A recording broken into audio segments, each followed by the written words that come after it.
หาลังเทือก็คิดอยากสมน้ำหน้าเจ้าของอยู่ดอกอยู่บ่อยู่ก็มักเฮ็ดให้เจ้าของเมื่อยน้ำอยากมีบ้าน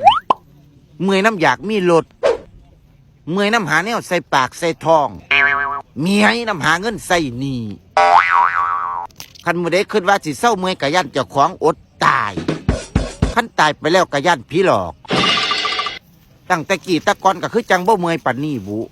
หาเงินจนว่าสิเท่าถิ่มพอแห้งแล้วก็บ่รวยจักเที่ยอยู่นี่เจ้าว่ากรรมว่าเวียนแม่มันแนวใดดอกโลกแม่งอันนี้ก็จะแม่มันร้ายแรงอีหลีเนาะ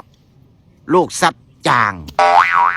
บ่อยากเป็นประเด็กก็คุ้มให้กันเป็นอยู่นี่อันผู้รวยว่าสันก็รวยเป็นตะงึดอันผู้ทุกข์ว่าสันก็ทุกข์จนว่าขี้สิบ่มีเหี่ยออกจากดากโอ้โว้มาแล้วก็เหลียใจสมัยเป็นเด็กน้อยก็คือบ่เมื่อยจังสี่บุคือมวนตายมันเทบุอยากเศร้าเด้อยากเศร้าเมียคันเศร้าเมียเบื่อได้กับปัญหาไงเกิดทันที